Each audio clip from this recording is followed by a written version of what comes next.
Welcome दोस्तों, gulf देशों की ज़रूरी जानकारी के साथ एक बार फिर हम हाजिर हैं, जहां हम आपको Saudi Arab, UAE, Oman, Kuwait, Bahrain, Qatar जैसे देशों की जानकारी दे रहे हैं।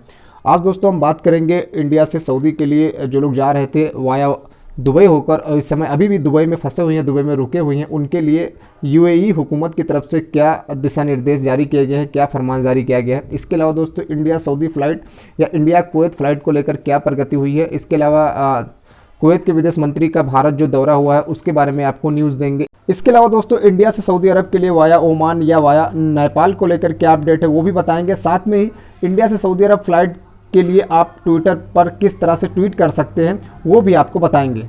सबसे पहले दोस्तों उन लोगों की बात करते हैं जो लोग इंडिया से सऊदी अरब जा रहे थे वाया दुबई होकर और 3 फरवरी की पाबंदी के बाद दुबई में फंस गए हैं, उनके लिए क्या अपडेट है। तो दोस्तों आप सबको पता है कि 3 फरवरी को सऊदी अरब ने फ़्लाइट पर पाबंदी लगा दी थी। उसके बाद जो लोग यूएई से सऊदी अरब जा रहे थे वो लोग फंस गए थे यूएई में। उसके बाद यूएई हुकूमत ने सारे लोगों का जो टूरिस्ट वीज़ा था उसको बढ़ा दिया था 31 मार्च तक। तो कई सारे लोग वापस इंडिया आ भी गए, कई सारे लोग अभी रुके हुए हैं। वो लोग इंतज़ार कर रहे थे कि शायद फ़्लाइट ओपन हो जाए दुबई से सऊदी के लिए, लेकिन ऐसा बिल्कुल भी नहीं हो पाया अभी तक। और आने वाले समय में क्या कुछ होगा ये भी कहना मुश्किल है, लेकिन 31 मार्च की तारीख नज़दीक आ रही है। तो उनके लिए यूएई की हुकूमत की तरफ से एक फरमान जारी किया गया है, एक निर्देश जारी किया गया है, एक नोटिस जारी किया गया है general directorate of residency of foreigners affairs के द्वारा कि जो भी लोग दुबई में रुके हुए हैं वो लोग अगर ओवर स्टे करते हैं, एक भी दिन का ओवर स्टे करते हैं, यानी एक भी दिन से ज़्यादा रुकते हैं 31 मार्च के बाद, तो उन्हें भगौड़ा घोषित कर दिया जाएगा, यानी फ़रार होना घोषित कर दिया जाएगा कि आप फ़रार हैं और आपके ऊपर भारी जुर्माना भी लगाया जाएगा। तो दोस्तों इस चीज़ का आप ख्याल रखें कि 31 मार्च से पहले ही वापस इंडिया लौट आएँ। किसी भी कानूनी पचड़े से बचने के लिए ये आपके लिए बेहतर होगा। इसमें आप कर भी क्या सकते हो अब, क्योंकि आपने इतना लंबा समय तक इंतज़ार किया और कहीं कोई खबर नहीं आई फ़्लाइट को लेकर। तो अब जो नुकसान हो चुका है वो तो हो ही चुका है। अब बेहतर होगा कि आप वापस लौट आए और ये मानकर अपने आप को तसल्ली दें कि शायद आप लोगों की किस्मत ही अच्छी नहीं थी, क्योंकि 3 फरवरी से पहले काफ़ी सारे लोग गए भी थे और 3 फरवरी पाबंदी के बाद आप लोग फंस गए। तो बेहतर यही होगा कि आप लोग कैसे भी करके वापस इंडिया आ जाएं। अब दोस्तों बात करते हैं इंडिया सऊदी अरब के बीच एयर बबल एग्रीमेंट को लेकर, इसके अलावा इंडिया कुवैत के बीच एयर बबल एग्रीमेंट को लेकर। तो पिछले दिनों दोस्तों भारत के विदेश मंत्री ने संसद में बयान दिया था कि भारत इंडिया सऊदी अरब के बीच और इंडिया कुवैत के बीच एयर बबल एग्रीमेंट को लेकर बातचीत कर रहा है। तो बहरहाल अभी इंडिया और सऊदी अरब के बीच एयर बबल एग्रीमेंट को लेकर कोई न्यूज़, कोई अपडेट नहीं आई है, कोई समझौता नहीं हो सका है दोनों देशों के बीच। इसके अलावा दोस्तों अगर इंडिया कुवैत के बीच एयर बबल एग्रीमेंट को लेकर हम बात करें तो कल दोस्तों कुवैत के विदेश मंत्री डॉक्टर अहमद नशेर मोहम्मद अल शबाह भारत के दौरे पर आए थे।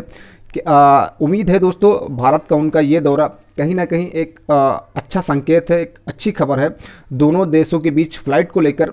तो शायद हो सकता है कि आने वाले दिनों में इंडिया और कुवैत के बीच एयर बबल एग्रीमेंट जल्द से जल्द हो जाए, क्योंकि कल कुवैत के विदेश मंत्री भारत दौरे पर आए थे। कई मुद्दों पर बात हुई है भारत और कुवैत के बीच। तो उम्मीद करते हैं फ़्लाइट को लेकर कुवैत के साथ शायद एयर बबल एग्रीमेंट जल्द से जल्द हो सकता है।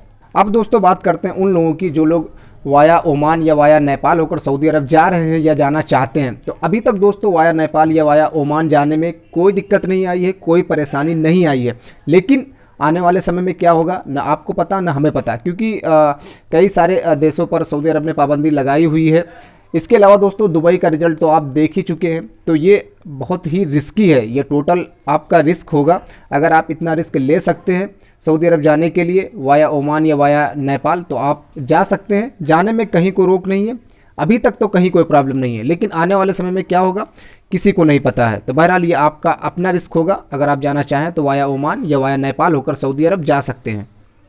आखिर में दोस्तों एक छोटी सी अपील है। आप सब लोग जानते हैं कि 15 मार्च को भारत की संसद में खुद विदेश मंत्री ने यह कहा था कि भारत इस समय इंडिया सऊदी अरब के दरमियान और इंडिया कुवैत के दरमियान एयर बबल एग्रीमेंट को लेकर प्रयास कर रहा है। तो जब बात संसद में उठी है दोस्तों तो आपकी भी थोड़ी बहुत जिम्मेदारी बनती है कि आप अपनी समस्याओं को, अपनी बातों को सोशल मीडिया पर रखें, खासतौर पर ट्विटर पर रखें, जहां पर कई सारे नेताओं के वेरीफाइड अकाउंट हैं। तो वहां पर आप उनको टैग करें, नेताओं को टैग करें, सरकार को टैग करें, विपक्ष के नेताओं को टैग करें, इसके अलावा मीडिया को टैग करें। साथ में जो हैशटैग दिख रहा है रिज्यूम फ्लाइट इंडिया केस से एयर बबल्स इंडिया कैसे, इस हैशटैग का उपयोग करते हुए ज़्यादा से ज़्यादा ट्वीट करें जिससे आपकी बात आगे पहुंच सके। वैसे भी दोस्तों फ्लाइट बंद होने की वजह से बहुत भारी नुकसान हो चुका है जिसकी भरपाई अब बहुत ही मुश्किल है। बहरहाल दोस्तों आज इतना ही, आगे जो भी अपडेट होगा आप तक ज़रूर पहुँचाई जाएगी। बहुत बहुत शुक्रिया।